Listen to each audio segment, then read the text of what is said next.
Tragedi berdarah mengguncang desa Uning Sigurgur, Aceh Tenggara, Aceh saat seorang pemuda membawa amarah lama menjadi pembunuhan brutal terhadap 5 anggota keluarga sendiri.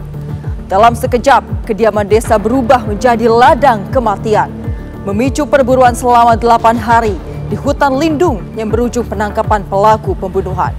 Inilah telusur tragedi pembantaian satu keluarga.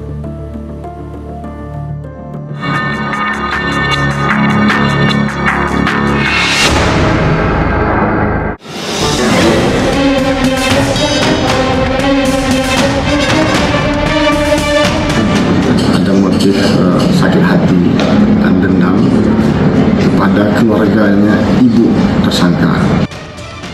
Setahu saya dendam yang lama itu yang cuma saya tahu saya.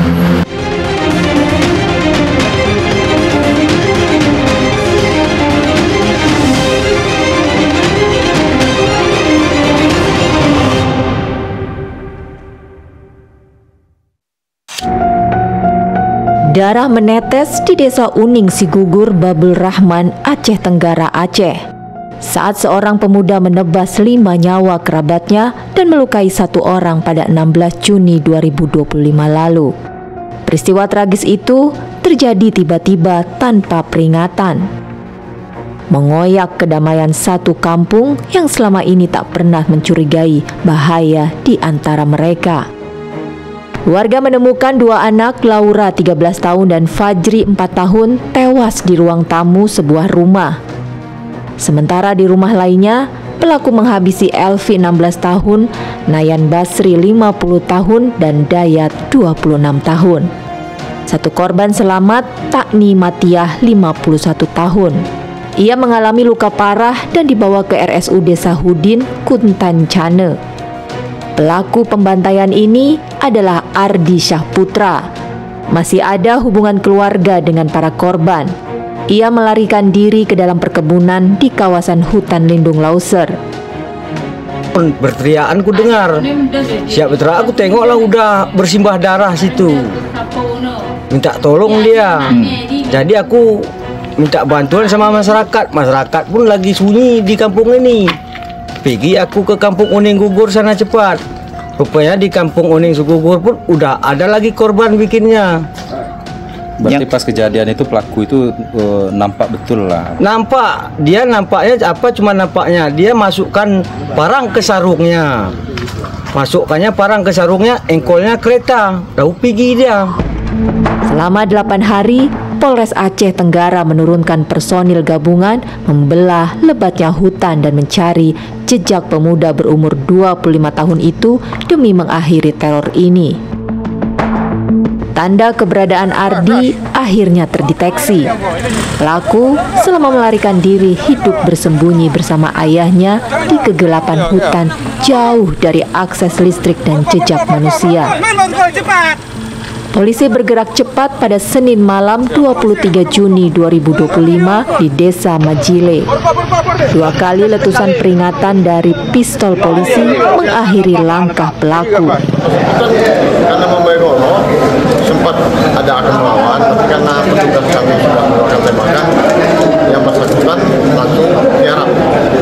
Saat itulah dia tiarap di Bekuk dan Bogor. Ancaman hukumannya kalau 340 itu ancaman hukuman mati dan dengan 20 tahun pembunuhan berencana. Namun, rupanya penangkapan itu tak membuat perkara ini menjadi benderang. Keterangan dari pelaku selalu berubah, membuat alasan di balik pembantaian berdarah itu pun menjadi samar. Wahidin, orang tua dari 2 korban Laura dan Elvi, tak menyangka jika buah hatinya menjadi korban kebiadaban dari kerabatnya sendiri yang saat kejadian sedang berlibur ke rumah neneknya. Wahidin mencurigai ada pengaruh orang lain. Ardi menjadi beringas dan jauh dari kata manusiawi. Kedua anak saya lagi berkunjung ke rumah neneknya saat liburan. Tapi selagi di situ pas ada kejadian yang tak terduga. Kalau si pelaku saya nggak pernah lihat ada tanda-tanda untuk mengancam anak saya ataupun keluarga dari anak saya. Cuman ya, bapaknya ini ada suatu pada hari itu yang udah lama ada dendam. Setelah menjalani interogasi yang panjang, polisi akhirnya melakukan prarekonstruksi dan semua menjadi gamblang. Sakit hati teramat dalam berubah menjadi dendam yang meledak.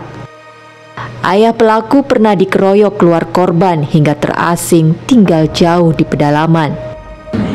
Ada motif sakit hati dan dendam kepada keluarganya ibu tersangka, yang mana Busin itu merupakan paman yang dianggap merupakan perselisihan dia dengan penyebab perselisihan bapak dengan ibunya, dianggapnya seperti itu, dan dia selalu merasa terhinakan oleh Nayan Basti tadi. Setiap dia ke rumah neneknya selalu dihina dan sakit hati, dan yang bersangkutan juga jarang bergaul di luar. Itulah yang menjadi dendam kesumat yang semakin membara.